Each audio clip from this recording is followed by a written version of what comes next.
Evening, everybody. Welcome to the show. It's Monday Night Football on Monday night. We did record this earlier in the day because there's DSTV Premiership happening.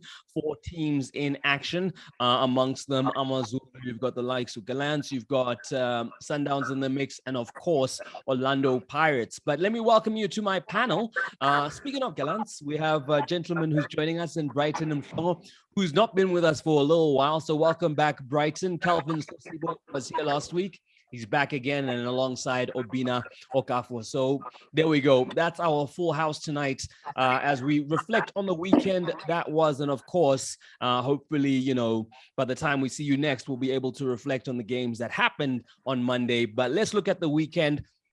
And maybe not start with the action on the field, the issues around the action on the field. Calvin Sosibo, your homie, coming out and, you know, on Twitter, fans are asking Kaizer Chiefs, hey, man, why is Itumeleng and Khune not playing? Khune is also as perplexed as to why he's not playing. So maybe you have the answers. What school of coaching does this come from, where one of your top keepers historically is now also just as confused as to why he's not getting a look in? Should there have been a conversation by now between Coach Baxter and his former number one? Yeah, good evening to everybody. It's a very difficult one. I think now what has crept in is frustration from his side, understanding that it's been relegated to the fourth choice or the third choice, were in any position that anyone can look at. But bearing in mind all those players that are there that are taking first positions are players that are given a chance, they are performing. So I think it's solely now relying on him in terms of how he picks himself up, how he keeps himself motivated. Because if he's not playing at this point and then him interacting with social media, sometimes it's good to hear the story from your side, but it's not good for your own mental side because you're answering questions. Because remember, these are the people that are fishing for answers for you to be at peace in terms of why you are playing, because they also have at the back of their mind in terms of how they see and view things. Because some will even go as far as saying you don't have a chance at staying at Chiefs that long because you're also looking at the age factor in terms of the players that are ahead of him or also that are starting. At his age, he needs to be playing regularly now at this point. But one of the things that have always messed him up was his injuries, and taking too long to recover and be back in action has always played also a critical part on his end. So I think interacting with social media people, I think at this stage he should be more matured and start understanding that social media is one of the biggest weapons that destroys players. So if you're going to be focused on people, the outside people, what they are saying, you lack in terms of what you're supposed to do in your natural capacity, because he just needs to play whatever opportunity that is given. So even if he were given a chance and then he has a bad game, you still have to go back and then answer to the fans again. So you don't have to interact with fans that much. So I think from his side, a little bit of maturity needs to creep in. But I think we also have a goalkeeper also on our department that would explain a little bit more in terms of how you would feel if it was him on this position, how it would take. Yeah, don't worry. I'm coming to him. I'm saving him for last. We're going to carry on with Obina. Obina, as far as this is concerned, what's your thoughts? I mean, if you were a coach sitting with a keeper who's, you know, a legend in your club and you don't see how he fits into your plans, how do you manage that? Yeah, look, it's a very dicey one, and I think I've been in that situation when I was playing my playing days. So somehow I think Chiefs themselves are managing it very badly. But from my side, I would say it's been long coming that this haven't happened, where we start having people like trying to know what's wrong or what's happening. Maybe because the team now is doing well, the goalkeeper there is having a little bit good game, you know, clean sheets in some of the games, you know. But at the end, I think Chiefs would have let Khune go. Khune still has stand the chance of being one of the top goalkeeper in some other teams in the PSL. But sitting there with his charisma as a goalkeeper, and he's not playing, there is no player. You know, one thing people must understand: people mustn't underestimate the power of a legend, a player like Khune in Kaizer Chiefs. So the thing for me, the coach would have let him go, or to say, okay, if you're falling down to be the fourth goalkeeper on the ranking in the team, then it's better you go, because Vuma has to play, Brandon has to play before you. So, but Khune needs to go other teams to play. If this doesn't happen, then you see Khune he'll start having his own people, the people that start siding him, and that is when you start having breakup in the camps. Most especially the kind of charisma he has, or maybe the power, or maybe they've cut down his wings. Nobody know, but the truth of why he's not playing lies between him and the team, or him and the coach. They know the reason why. We will only sit aside and ask questions or assume. But I believe a coach like Baxter would have told him the reason why he's not playing or what happened. And I think this is what professionalism is all about. But we still have coaches that they don't tell you why you're not playing. I think I had that instance.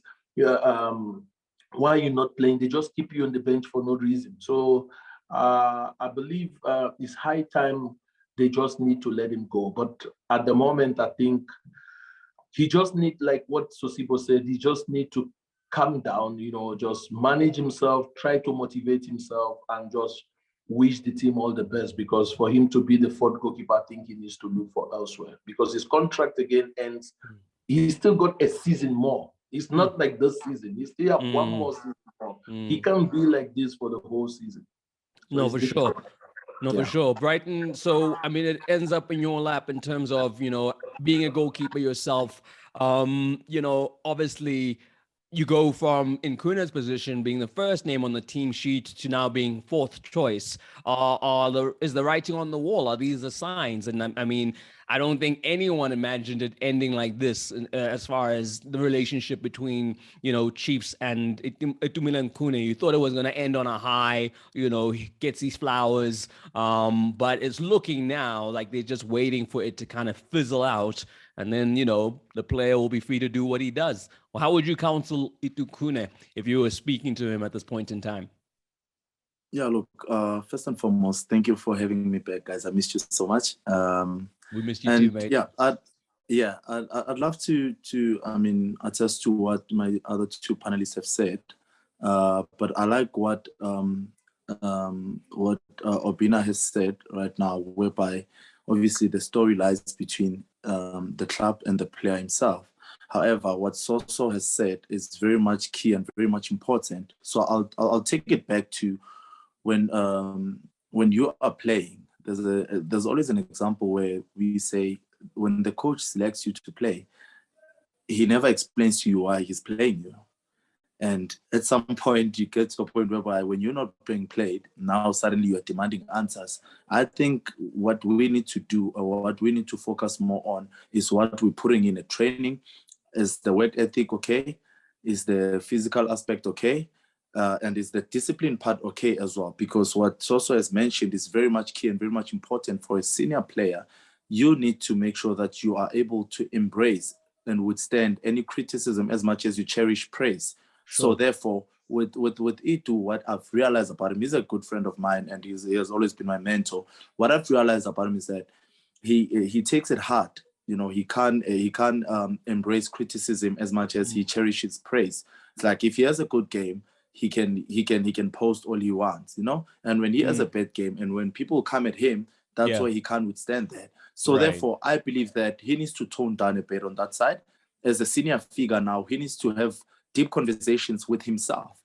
Look at himself and say, what am I doing wrong? If he hasn't had that conversation with the coach, then that's high time he has that. Or if not the coach, with the hierarchy within the club structures, whereby he sits down and says, okay, where to from here for Khune? Because the stats are there on the writing. You look at Akpeyi, he played like 11 games and he only had 4 clean sheets. And as a coach, when we started the season, I remember we had this conversation before, because with Baxter, he gave everyone a chance. And Bruce started. Itu actually started the cup game against Sundowns, which didn't go down well. Bruce came on, and he considered three goals within the games that he played. I think actually no. And then you look at Daniel Akpeyi, when he came on, there was stability. There was stability, and there was a bit of consistency and some form of confidence and belief within the defenders and the whole team as a whole. So as a coach, you'd want to look at that and say, right now, we're trying to build something formidable. And by so doing, we need some sort of structure. And that structure, knowing Baxter's philosophy, defense is very key for him. Once you win that confidence, then going forward, the team will gel in and there'll be some form of cohesion. So therefore, that's when he had to continue with Daniel Akpeyi, because he's been doing well from the Champions League, leading to us to all the games that he has already played. So I think for me, it's simple. Itu just needs to have a conversation with himself and just think what he really wants or what's lacking and what he needs to do. Okay, fair enough. So very quickly, a snap poll that I'd like to conduct. Do you ban players from being on social media? All those in favor of limiting players' access to social media, say aye. So you guys have no problems at all with guys being on social media? Well, Kamza, for me, I believe that for every man needs to be held responsible and accountable for their actions. Like we've been saying, like Soso has been saying, as a senior figure, we need to play a huge role in guiding these youngsters. I had a conversation not so long ago with someone who's a huge fan of X-team that just lost a game severely. And X-player posted right after the game. And you're thinking, where's the sincerity? Where's the, the shame in that? Have you even processed the result? You understand? And now we're dealing with, our supporters, our main stakeholders, so to speak. So they won't think about it as we are all human. They look at it as that they've invested so much in this person. And ex-player, it looks like now you are out there and you don't care whether you win or you lose. So all those things, they don't boil down to the team per se, but they boil down to, as an individual, your character. How well are you passionate enough? Because all those things are going to be questioned. Are you passionate enough? Do you respect us? Do you respect the brand? And are you willing to fight for us? And are you even proud to be part of us? So those are the things that come into question. Yeah, no, for sure. I mean, to that point, Obina, does Itu get to training today or whenever he's back at training and apologize? Because, I mean, how does that look to your teammates when you're, supposedly supposed to be a support structure for them, but you're critical that they're getting game time ahead of you? So what's his duty to his teammates at this point? I don't think there's any duty, and honestly, I don't see any offensive thing in what he has done, because I was just going through the tweet. He didn't tweet anything much. It was just an emoji he just posted. He was like, so he was saying, I don't know. He was saying, I don't know either. That's what you are now saying. No, you are now saying. Excuse me. Can I, guys? Can I? Look, we are all here with different opinions. I'm just trying to bring an opinion. He might, maybe if they call him into a DC, he might say that, because what we're doing here now, we assuming what he did is that he's saying he doesn't know. Yes, if he says he doesn't know, it doesn't mean anything. It doesn't mean, because now does he have to start telling them why he's not playing? So I think what he did is just to calm everything and move forward. Depends how we read the meaning is okay. But let me go back to say, if they see it as much, and if he believes that what he did is what they're assuming, then he owes the team and his players an apology. You understand? Because he needs to apologize to them that what he did, he has brought the team into, players will start thinking, otherwise, and the other players that are not thinking will also be doing the same. But if he comes and says, no, he's just trying to mute everything in order to tell them no, he doesn't know. So who is that guy? Will he go and ask the coach why he's not playing? So the good thing is that he didn't say anything much. He didn't he didn't let the cat out of the basket, for us to start assuming or start saying things or start speculating things. At the moment, I just believe it's just mere speculation. But I mean, he could have just said nothing. That one. Yeah. But sorry, Kamza, to come on that one, Obina, we need to bear in mind that, like what Saul was saying, that as a senior player, mind you, Itu is still a club captain who needs to protect the brand of the club, who needs to protect his teammates, because the very same, had they asked him that question when the team is winning, what was going to be the response? That's what we should look at as well. Because as a club captain, I believe that let's protect the image of the team. I think it's only fair. For me, my point of view, most of the time when, as a goalkeeper, I'd get that question quite a lot. I remember at Pirates, I remember even at Vets, I'd get that question quite a lot. I think it's only fair if you are a team player. It's only fair to allude to or give credit to the guys that are playing ahead of you to say, guys, the guys are doing well. Let's rally behind the team. Okay. We need your support besides Brighton, dividing people. Yeah. Brighton. Yeah. I'm just asking on Ito now to give that emoji this way. I'm still saying he didn't say anything. He didn't go further to write anything. So do you now assume that he's saying whatever you're assuming now that he needs to apologize? Yes. So your silence in some critical phases, your silence tells a whole lot of story. That emoji says a whole lot of story. Hence, I was saying, had he was asked that question when the team was winning, how was going to be the response? You understand? Because now him saying that, hence I'm saying, as a senior figure, as a club captain, as a club legend, that's when now he should be uniting the team when he's needed the most. When you are a figure of Ito's caliber, what you need to do now, you need to play as a bridge that will unite the club and form that bridge as well to say, guys, much as I'm not playing, I'm here to contribute in whatever way the team will always need me. I'm repaying the faith that the fans have shown in me, the club has shown in me, because we shouldn't forget about the people who made Ito to be who he is today. And having to add on that, Obina, I believe that he could have come out and said, guys, all the players that are playing ahead of me are doing well. Let's support whoever's playing while I wait for my turn, and my turn will come. That shows leadership. That shows team sportsman. Because now when you like that, you don't want to hang your dirty laundry outside where everyone now should know, because no one knows what's happening on the inside. We're also assuming we don't know what's his issue with the coaches or whatsoever. The reason could be simply maybe Ito is not pitching for training, but they're protecting his image. They're not putting it out there. So for him as well to put the team in a position where it's going to look like now it's the team against Ito. I think for me as a leader, we should try and divert all situations like that. You know how media can be. So as a senior figure, you should always try and divert such questions, or rather not respond at all. There we go. I think that would have been maybe the wiser thing to do. But let's then focus on the game that happened, because in response to them, grabbing points against the likes of Sekhukhune, they weren't able to do it against Royal AM. Kaizer Chiefs now beaten twice this season by the same team. So how did you see it? I mean, Chiefs were huffing and puffing. Coach Zwane reckons that they were the better team on the day. But obviously, the results will say something different with Victor Letswalo from the penalty spot. And of course, unluckily to a player who's actually been one of the shining lights for Kaizer Chiefs and Bernard Parker. Your assessment of the game at the weekend?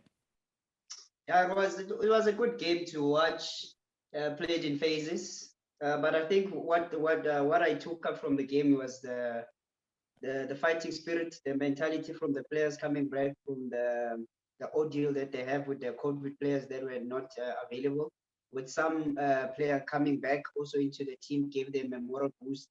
So I feel for me that some tactics weren't really that well executed on Kaizer Chiefs side. With the addition of players that came in, it gave a little bit of stability, and some players show some glimpses and signs of uniting and trying to be on the front foot, but came into a Royal AM that has scored 5 goals against them now. The first one, the 4 that they scored, and the 1 goal that they scored on the match that they're coming from. So I think overall, with Royal AM, I think it was one of the teams that was highly motivated and wanted to get more goals on Kaizer Chiefs, even though that they didn't fully exert themselves or play to the full capacity. But at the end of the day, they used the advantage of what Chiefs was going through, and it worked for them. Yes, the game was at stalemate. Good first half from Kaizer Chiefs. They held them down up until the last minute, where we saw that error that was made by Bennett Parker. I think for me, it's giving your all, and sometimes into phases where as a senior player you should understand where you should make certain tackles and when you should actually avoid those tackles, because if that penalty wasn't scored, I think Chiefs would have gotten a point. But the point, 3 points goes to Roy LM side, who were more of a team that worked together. Team that's one of the team that has matured coming from Bloemfontein Celtics, which is a team maturity that I'm seeing from that team, which is really pushing other teams in the PSL. And also the bulk of the players that were kept from the old team also starting to show signs. You have your Kotana, you have your Lutualo, who are key players into this team. So I just also I have to give it to them in terms of the players that are coming from Bloom, also adjusting to the climate and the environment, which is now they're coming into fruition, and it's actually players that wants to work, and having also a team owner that is making sure that he has those motivations or where he gives them money in terms of when they win those games, because you can see in these big teams, whenever they play them, it seems as if they are promised more bonuses, and that's why they go all out to win this game. Well, yeah, it's a she. Let me correct you. Who's doling out the cash? But Obina, to that point, I mean, credit must be given to the new owners of the club in that they didn't come in and sometimes, as is the habit, unbundle and undo everything. They are benefiting from the fact that this is a tight-knit group that's been together for a while. So I guess credit must go to the owners there, and credit to the technical team for doling out the results that have kept them in jobs, essentially. Yeah, I think they've done well, keeping the team together, from where Celtic and even, the transferring of everything and keeping the result coming at the moment, which I believe they're doing absolutely very well. Don't take anything away from them. I should also give credit to Kaizer Chiefs, regardless of whatsoever, the penalty being committed and people being criticizing Parker and all those things.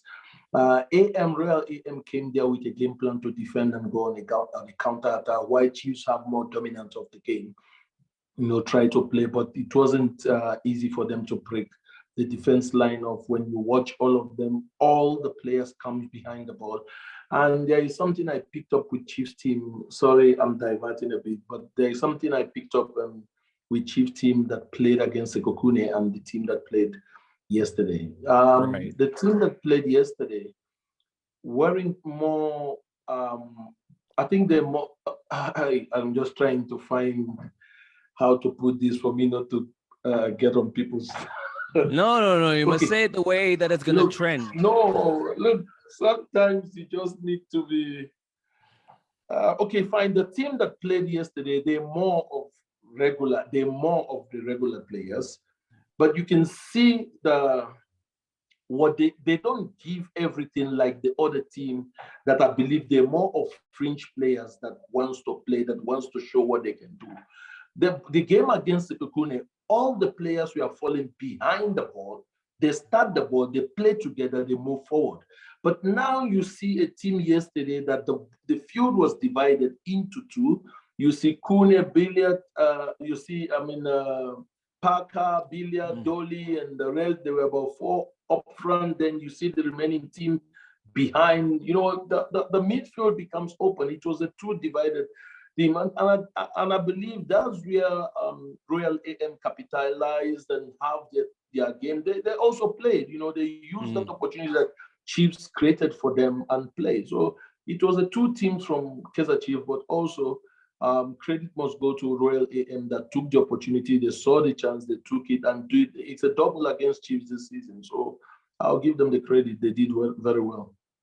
I mean, Brighton, Victor Letswalo has been quite the revelation, and I'm sure if you ask Kaizer Chiefs fans, they wouldn't mind having someone like him on their team. But what is it, having an owner who has the means that they don't have to sell him now in January, and they'll probably see it through till the end of the season. But which team do you think, out of the others that are challenging, could do with these services? Who needs Mr. Letswalo's services the most, do you think?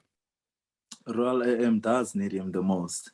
But to answer your question, I think all the teams are kind of sorted. It's just a matter. I always say it's a key. The key components within all these teams that we're gonna mention now that are struggling to find the back of the net, Pirates or Kaizer Chiefs. It's just a matter of finding the right balance and the combination. So the key components should be the team cohesion as a whole, because we're looking at the game against for Chiefs against Royal AM. Yes, credit must be given to the guys for coming back under those circumstances. And obviously there's other factors that are playing in terms of training facilities where they had to adapt to a new training field while their training field is being sanitized and so forth. I believe that coming to a game, the same attitude, the same mentality that we put in against Sekhukhune, it should apply against Royal AM. Because now we can't be praising you and saying, guys, you guys were resilient, you guys showed some character, some fighting spirit.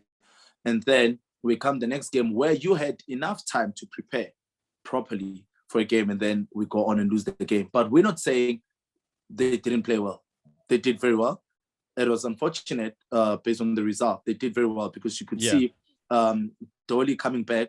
He gave them a whole lot of creativity, good movement, going forward. It gave them a whole lot of confidence. Castro holding up the balls up front. It helped them a lot, But I believe that they could have done more because the distances were too wide. They were too scattered. And as a team, once now you can't manage the distances, it's going to be difficult when you're playing against a resilient squad like Royal AM. Because with them, they were very compact. The distances were short. That's why they could pick out passes and they were quick in transition. And obviously, you look at Kaizer Chiefs, the back four was, apart from Kados, was a rather youthful squad whereby the combinations you could see that they were not there, like the usual players who normally play together, So when it's like that, it always makes it difficult for these the young boys or those who haven't played together for quite some time to deal with vastly experienced players like Mabena and Litswalo. Litswalo is on form. So that's when I realized that that's where now Chiefs had to say, okay, let's knuckle down. We're trying to push. We're playing our way. Let's knuckle down and consolidate and see what we can get out of this game. Because now our fitness levels from the setback that we had from COVID is not up to standard. And we're still trying to regain the momentum as well and strike the balance again.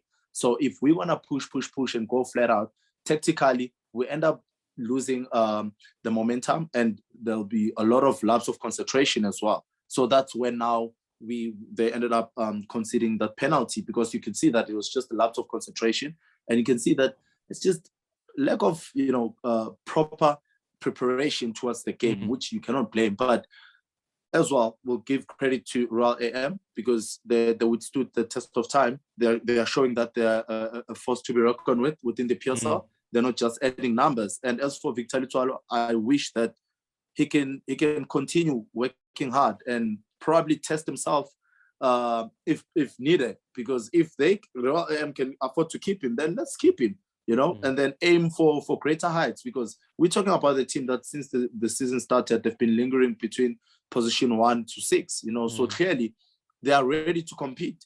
So why not keep my best players and make sure that I go for top honors? Who said they can't win it, No, for sure. Okay, well, there you go. If you're a fan of any other team, maybe you can let us know your thoughts on whether Mr. Victor Litswalo would be any use to your to your team and unseat any of the incumbent strike. It was a clash of the Titans. Monday, these two teams will be in action again, but it's the match from the weekend that got hearts racing 4-1 in the end. Sundowns showing that, hey, man, we got the personnel to score from open play, but if that's a bit of a struggle on the day, we can just revert to set pieces, and we're equally as adept. And so, because I saw you have a whole organogram and a pie chart and a flip chart, I'm gonna let you go first, dog. What was your tactical analysis of the game between Mamelodi Sundowns and Orlando Pirates? Wow, a very, very good game. Interesting one. A lot of notes that I took into the game, which was one of it, where I saw a very, very good Sundowns team in position principle of play. So what I really picked up on that, in possession, they made the pitch bigger. Well, in the first half, they started a little bit trying to see in terms of what Pirates could offer in terms of minusing the spaces, covering the distances, seeing if they can trap them in terms of trying to play from the back and allowing Pirates to press so that they can find spaces behind. But Pirates dealt with that very well. They didn't sell themselves shots. They tried to have a counter press to allow, not to allow Sundowns to play from the back, but Sundowns forced to play because their intention was to get the spaces behind. Eventually, the game grew, and then Sundowns started manipulating the game tactics where they added more numbers in the middle because Pirates had more numbers in the middle, which is they were always second on the ball. They tried to maneuver the ball, to overload, to isolate, to move the ball from one side to another side. But Sundowns figured that out because when we saw what Sundowns is really best on is they always try to organize their rest defense, meaning keeping shape in position and protect the counter-attack, which is one of the things that they always do. They try to look to create an overload so that they do not have lesser players when they are defending. So it's difficult for players to lift their head and try to find the next better pass. An extra pass was not allowed by the Sundowns at this point. Effectiveness of position, transition, trying to exploit and disorganize Pirates. They tried that in numerous times when we saw they trying to play through the pockets, Mshishi dropping deep, having combination play, Shaulile, who was well marked, but eventually escaped. And then within that, what I saw was, in most cases, when Ndah got injured, and he was then lesser effective in terms of controlling the pace of Shaulile. This had allowed more players to get into the dangerous spaces and also creating more goal-scoring opportunities in front of their goal. Quick support from their players, keeping the ball, counter-attack also on their side while Pirates was disorganized. And also when they were out of position, we saw a compact Sundowns have their triggers in terms of how they want to press, and the defenders in defending in phase 1 and in phase 2 in terms of when they're going to start at the back, when they're going to start pressing the team up. Seldomly you saw a Sundowns trying to press Pirates from the top, but they tried to allow them to play a little bit back because you saw Nyauza was next to the goalkeeper because what they wanted an extra number to start. In transition, regaining position, preventing the forward pass, regaining shape, and prepare to press. I think I don't want to take all the points, but this is what I saw from this game from my end, and the gentleman will also just highlight in terms of what they saw. Okay, no, cool. You're going to get full marks if I just get your citations and then we're sorted. I'll sort you out. Yeah, no, proper answer there. Looking at that, Obina, I mean, we saw how useful set pieces can be when they're used correctly. I mean, do you think there's enough of a focus? There was credit given to Coach Steve Kompela for diligently setting the boys up as far as set pieces are concerned and them training those things. Do you think that enough coaches use those set pieces as they should to be able to be as effective as Sundowns were at the weekend from set pieces? Okay. Maybe I should ask, you specifically saying Steve Kompela, is he the one in charge of set piece in Sundowns? It would seem like that because Coach Rulani said thank you to Coach Steve for doing the set piece stuff with the boys. So I'm not making that up, don't worry. No, that's nice. Next time I'm going to respond with this emoji. And then you'll say, and then I won't have said anything. So it means you never said anything. Yes, exactly. Look, theoretically or I'll just say in football analysts in the whole world, they've said that 36%, I think if not 36 or 46% of goal scores are more of set piece, and I was listening to the coach of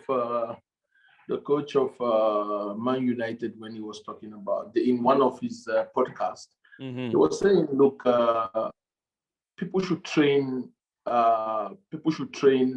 all components of the game, and set piece is one of the components of the game. And it happens that most teams don't even make out time to train set piece. Yeah, they train, they do everything, but they don't make out enough time to train set piece. So when I was listening to one of his podcasts, he was saying that in his training, he always make out time for set piece because set piece is about 40-something% of all goal scores. I think World Cup of 2002, if I'm not mistaken, it was one of the World Cup, about 50-something% of goal scored was set piece. So now, if part of that is what you use to score goals, why not make out time to train it? You have to really make out time. Each and every training section, you need to make out time. I worked with this coach in Kano Pillars. There's this white guy, Sokoya, that I think he was Baroka coach. He was Baroka coach before he came to Nigeria. I worked with him in Nigeria. Every training section, after everything, he takes out 20 minutes for set piece. Every day, he doesn't miss it. You understand? So these are things we need to do. So I think they understand what the game is all about. They've trained it, and they always play, because sometimes you can be one of the best team like Sundowns is at the moment, and you might not have the chance to break through. Maybe set piece will give you the chance to break through, because I remember under Middendorp in Kaizer Chiefs, they scored most of their goal with set piece. And I learned that Bartlett was the one that was in charge of set piece in Kaizer Chiefs. Right. They were scoring more of set piece. So I think they're doing well in all round, scoring with set piece, with their foot planning, everything. You can just give them one of the best team. I was unfortunate today. I was talking to Middendorp. I was in his office. We were talking. So I think the issue of our last podcast came in where he normally sometimes he listened to this podcast. I didn't know. So he was talking about. There we go. Hi, Ernst. Yeah. So I think we were talking about the. I forgot what I was saying now. That's okay. Yeah, I think if I remember, I'll bring it up. But please bring it. Please, I want to hear the point. I want to hear the point. Okay, so let's ask Brighton the next question, which is, obviously one where all the fans of this team are going to be wondering what is happening at Pirates. Look, we can say they look like they were in the game, and Ndah's injury did unsettle them a little bit, but if you're supposed to be competitive and in the mix for titles, and your top target is dispatching of you 4-1, what is happening in Orlando Pirates? You sound like Coach Tobejane there. That sigh. Anyway. It's a bitter pill to swallow. I mean, Soso was very spot on with the tactical point of view. Very spot on to a point that I don't want to dwell much into the tactical side of things. However, I think the main important thing is that we need to highlight important factors within the team structures. We spoke about it off air when we talk about personality. You look at Sundowns starting lineup, it showed more personality, displayed players with a whole lot of big match temperament, and when you look at the opposition, you're thinking or counting or wondering who's going to carry the team forward based on form. I mean, with all due respect, they have great players, but based on form right now, based on the confidence, based on the tactical aspect and technical ability, you look, when you check pound for pound, you're thinking, do they really have the players who will show up during the day, or it's just one of those where we're hoping that it happens, So when we take it back, I'm looking at the character of the team besides tactics. Games like this, they are won by a character, they are won by the psychological effect. So what are we doing? What role are we playing? Do we have the character, the confidence to go pound for pound? Yes, things are not going well for us, but we knew that even if you can lose 7 games on the trot, when you play a derby or you play against the Sundowns, everything, form goes out of the window. It's between who does it best on the day of the match. So when you looked at how the Pirates team was setting up, especially set pieces, I was quite disappointed because I was expecting at least them to dominate when it comes to that, because Sundowns, it was never their strongest point. But now you can see that Sundowns, they've realized that, okay, teams, we can dominate them, ball retention, tactically, and so forth. Now, set pieces, what are we doing about them? And now Sundowns, they changed that weakness into their strength against Pirates because they realized that they lack confidence. There's no team cohesion, as I've said. There's no personality. So obviously the team morale is low. If we can bombard them, because you could see how they started the game. The first 2 minutes, Sundowns carved out a goal-scoring opportunity, which Morena missed volley. And you can realize that's when they kind of lost the game in a way, because when you come into a game like this and you give away a chance already at that time of the game, already, it kind of puts you down to say, guys, is what we've planned really gonna work? That's what you're already thinking about. So that's what really happened. For me, tactics aside, I believe that they were in 6s and 7s and they lacked so much confidence. So if they can work on in finding the right combination, the team morale, and just bring back the confidence and the belief and the personality within the team structure to know that they are Orlando Pirates, then I think they'll work on something, because they're still not far off. Yes, in terms of points, they are far off, but on the log standing, they're still up there and they can still do better. They can still regain their form again and finish at the respectable position, if not win the league.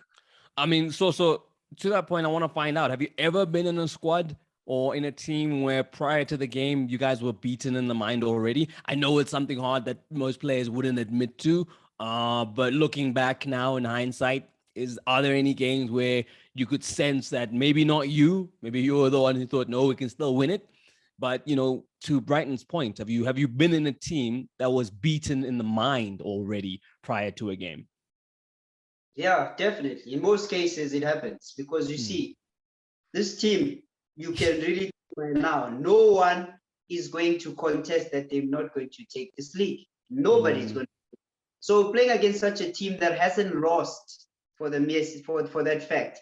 Yeah. Yes, the goals that they're collecting is still points added. To their run.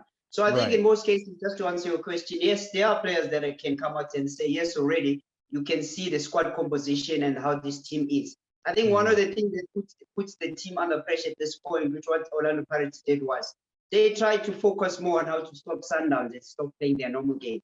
So they actually started playing their normal game with their frailties that they have. It was going to be a different score margin. It wouldn't have been bad as it was, but it showed that Rulani and Coach Manova and Steve, they really understood in terms of how Orlando Pirates will reply. In terms of if they put up such a tactic, this is what they're going to do, and which shows because they started leaking goals on the second half of the match.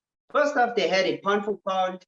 They matched each other duels. They won the duels, even though there wasn't much more action in terms of the final third. But they tried to narrow down in terms of the atmosphere. Immediately when the energy levels start dropping, and then this is when you start seeing the most tactical side, where Pirates, I think they felt defeated at that point, where they didn't have answers in terms of how to deal with. Maybe also the big contributing factor was the injury that happened for them, which is their key player that was there. For me, I feel that the absence of those two, maybe at least Happy Jele if he was around, not saying that Kwanda Mngonyama is not the best of players, but look at the match temperament and the game itself. It requires players that really know what they need to do. Not that saying that they don't know what to do, but you're playing against a Sunderland that is high in form, that presses you well, that creates scoring opportunities, and making sure at the same time that they play football. So I think, yes, answering your question, there are many players right now are intimidated to play Sunderland. Obina, from a defensive perspective, Ndah's injury saw Kwanda Ngonyama come in. News coming in as well as that Tyson won't be making today's squad and the last squad. What is he not doing defensively, or what do you think he doesn't have in his locker defensively for the coaches to be, relying on him now? Because he used to be the go-to guy, but it seems like that confidence is on the decline. What do you think is missing from his game? Who are you Tyson. talking about? Tyson. Tulani Tlatroy. Okay, Tyson. Guys, look, I think it's all about the coach. it's about whoever the coach prefer, and sometimes it might not be up to him to select himself or however he plays. Because sometimes as coaches, immediately coach comes to a team, coach always have this preferable players that he prefers than others. You might be a good player, maybe you don't suit his style of play. You might be playing with the other coaches, but when it comes, you don't suit. Or maybe one, two, three bad games will just put you out. So sometimes with me, I don't like to assume, with players, because I've been there. I know that sometimes we don't say everything, and people outside don't see everything that happens with what's going on there. A training, but for me, sure, yeah. In that came in, you understand? That came in and he stabilized the defense, and automatically 12 players will not play. One will sit at the bench. So for him, I just believe maybe they've told him why, or maybe there is a chance that he might come in now. That's enjoy. But again, remember.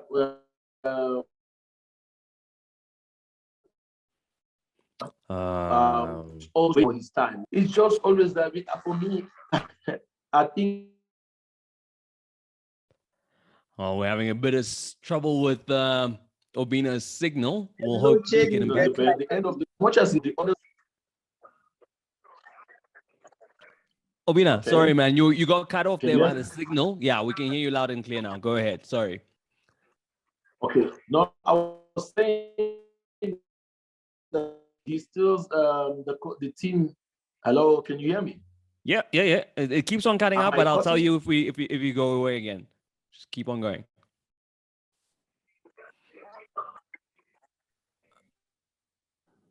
Oh, nope. Okay. Doesn't seem like Obina's signal. We're going to try and get him back. Okay. There we go. I think you're back now. Try again. Yikes. Okay. Spicho, I'm going to ask you to just mute Obina for now until you get him. Okay, there we go. You keep on popping in and out, sir. That's a bit unfortunate. Hopefully we'll get him on a signal where he'll just move around, and let's see. There we go. He seems to be sorting something out. But we'll get his response on that one. Yeah, I'm back now. There we go. I think something is wrong with my router here. Okay, no, loud and clear. Go ahead, sir. No worries. What I'm saying, there is some other players sitting on the bench waiting for their own time and their own opportunity. So Ngonyama was also waiting, so it has to be, since Ndah is out, it will be between him and Ngonyama. So if the coach prefer the other player to him, then the other player will play. But like we said earlier, it might go down to the case of also Khune, where you fall down the pecking order. You just need to wait for your time to get an opportunity. And when you get the opportunity, you need to play, and you need to give a performance where it will be difficult for the coach to drop you. Because for me, honestly, in football, I've seen your performance always make it difficult for coaches to drop you, and your performance makes it easier for them to drop you. Okay. I mean, so I saw you shaking your head at some point. You can tell me why you disagree with Obina, and also what it says if Happy Jelle comes back, because he is back, and he then starts ahead of Tyson. Is it another writing is on the wall scenario? Well, I think at this point, Obina is trying to be very, very modest. He's protecting the player. But I think Tyson has been given ample time and more games than any other player that is on the bench right now. When he came in, there was so much confidence that was given to him. They handed him the captain armbelt. They tried to build a squad around him.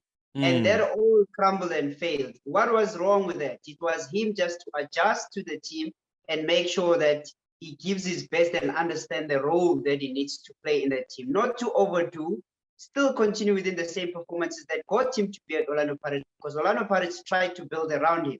So I think one of the most critical factors that I hear that has actually forced Tyson into the bench was the confidence factor, and also them now realizing that he's not a good ball player, starting from the back as Orlando Pirates would like to do, and also him having to understand that him being the last defense, what is the really responsibility? Because if they don't have confidence, starting from the back.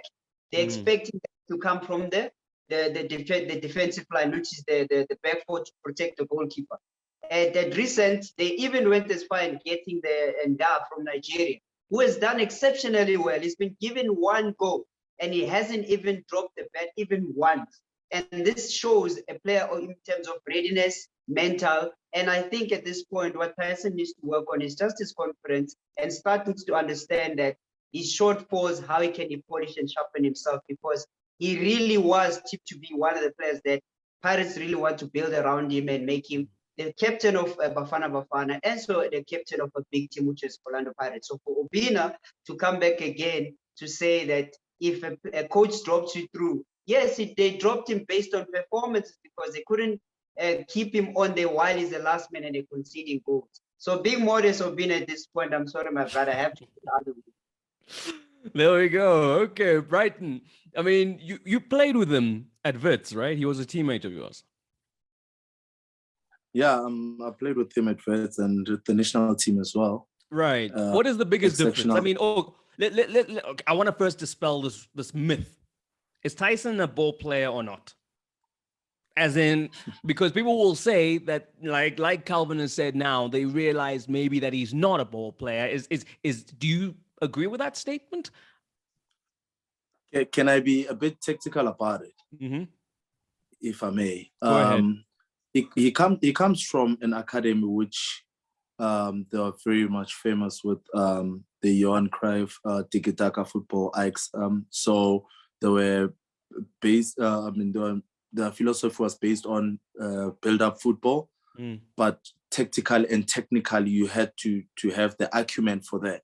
You know, so him now with football having revolved, obviously. Evolved as well. Sorry.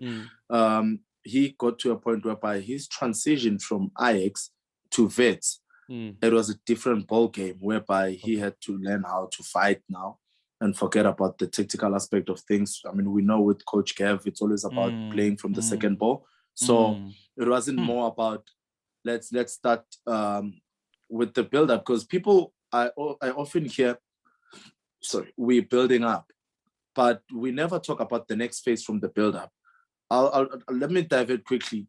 Yesterday we saw Joao Cancelo's goal, the build-up towards that goal, and it was phases, passing patterns, the triangles, occupying half spaces, the underlapping, all of those aspects that come into the game, which now Tyson, when he moved from Ajax to Wits, all of that was left behind, and what he had grasped from his academy days was slowly fading away, and he was already developing into a player where he needs to pinpoint his passes. When it comes to that, he's accurate.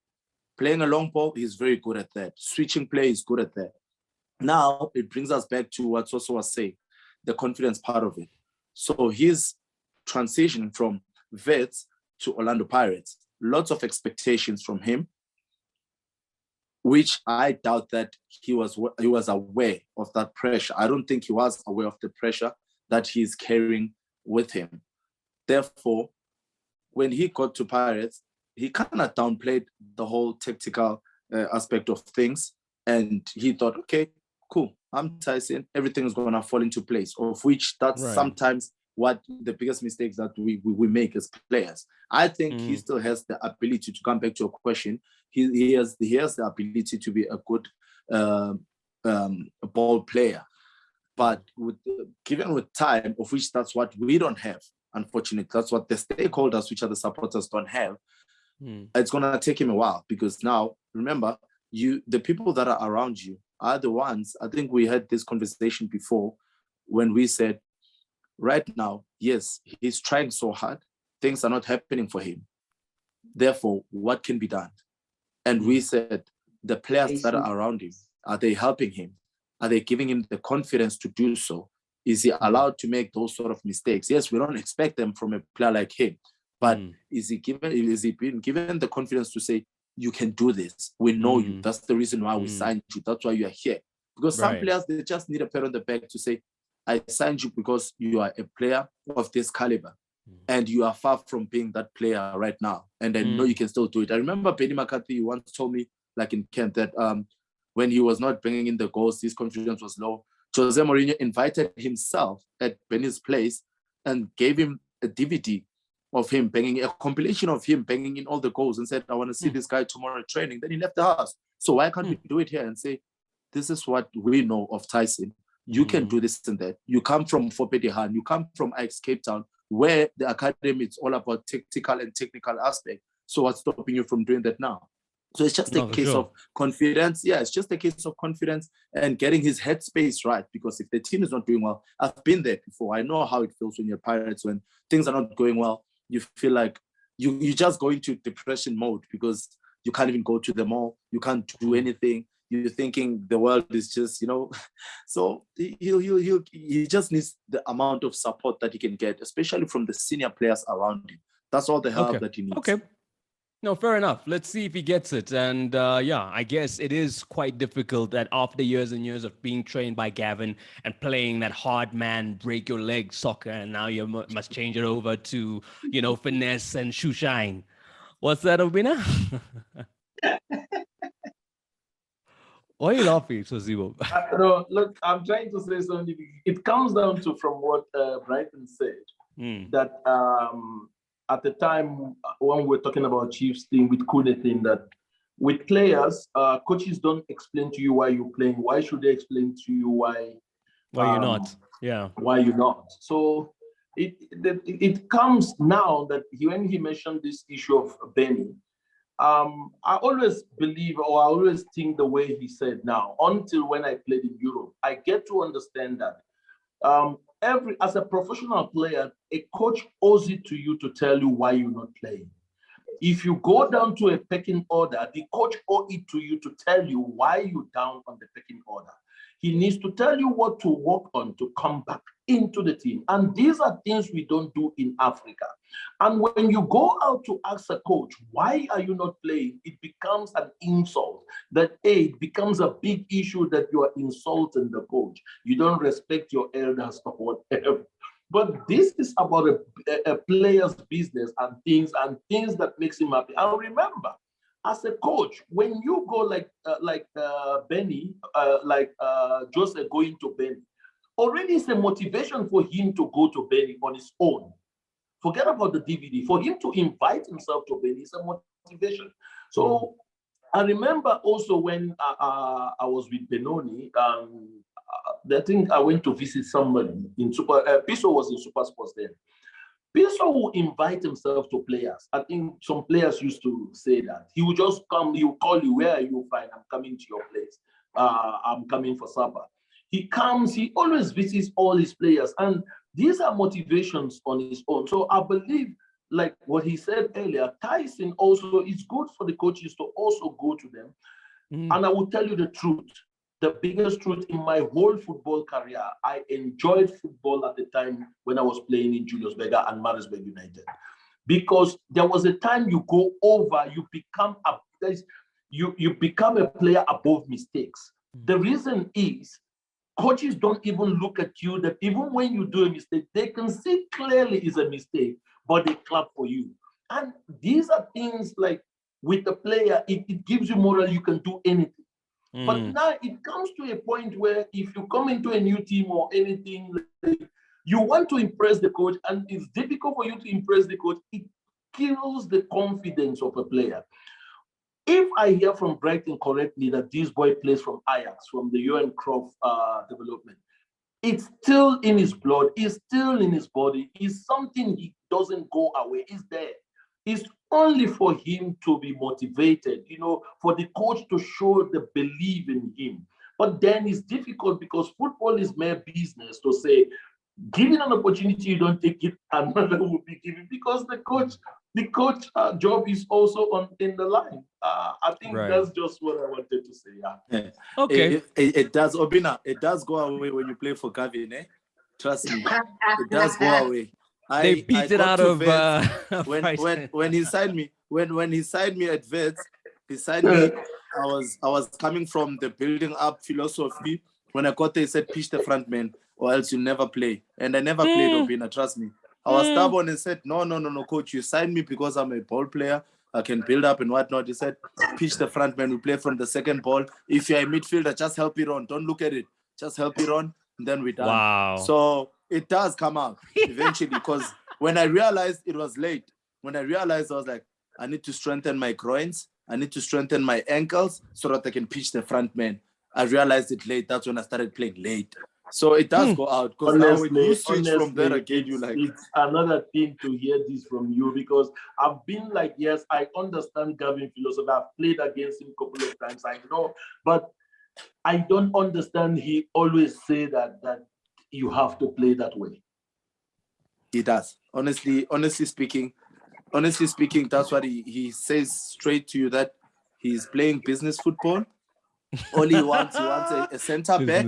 He wants a center back that's going to be a leading goal scorer with set pieces. He wants a winger that's going to deliver a good cross. And when you say, coach, there's no one in the box, he said, just put it in. Whoever was supposed to be there, will take him out. He wants a striker who's just going to be there, who's going to camp there. That's it. Wow. That's Gavin's team. Simple. There we go. That's how it's structured. Very quickly, I think we got like 3 minutes left. Obina, since you were talking to him, and maybe this will be a good way for you to end off that story. Maritzburg, beaten by Chipa at the weekend. Just panic stations. I know, Ernst is a very calm man. He doesn't let on a lot of emotion, but is there a bit of a wobble happening down in Maritzburg? Okay, no, not something. I was with the whole technical team today in the office. We talked about the game, because sometimes with him he wants to hear my view on the game. So which I said, and some he doesn't agree with, and some he agrees. It's football, and a coach has his own style. When you against it, he doesn't understand. And when I told him like today. Okay, firstly, let me go back to what I was trying to say. It was the issue of when Kelvin was saying there's a weak player and there's a strong player. In our last discussion, do you remember when it was about the weak player and the so now he was like, who? He was thinking now, who's the weak player, who's the strong player in Sundowns? He said, but now you cannot go to Man City and say there's a weak player in Man City. That Sundowns, all their players are good. So I think that was what Ernst we were talking about. That I forgot. Because Coach Kevin Johnson had said there is one player that you can target. You're right. He was like, he didn't get to understand there's a weak player in that team in Sundowns. So but we had a chat. We spoke today. The issue, it all boils down to the quality he has in the team. The team is struggling financially a bit. The owner of the team, his shop was looted during the looting. His business, his big business in Hammersdale, is going into rebuilding phase now. He's rebuilding the place. Hello? Yo, yeah, you're back. It's going through the rebuilding phase. So it's difficult also to use money to buy quality to come in. They're trying to maintain also with the money given to them by the municipality and the grant they having to maintain the salary they pay. So what they're doing now is just to get the young players in, because you could even see at the game, they give a young boy a debut on this game. So look, it boils down to quality, and he knows. So, and I think the team is backing him to come up with this. After this game, they're playing tomorrow. Is it tomorrow next on Wednesday? So, yeah, I think they'll just have the time during the break to rebuild the team. Yeah. Okay, great. Insights from amongst the technical people at Maritzburg, only you can find here on Monday Night Football on Front Runner. Gents, we're out of time. This is for you to then go and watch the games, and then we'll reflect on those as the week pans out. Thank you to you who's been tuned in. Remember to subscribe on YouTube and set up your notifications so that we're always in touch. For myself, Kamzambata, and the team that made it possible, we'll catch you on the next one for the last one of the year. Sharp.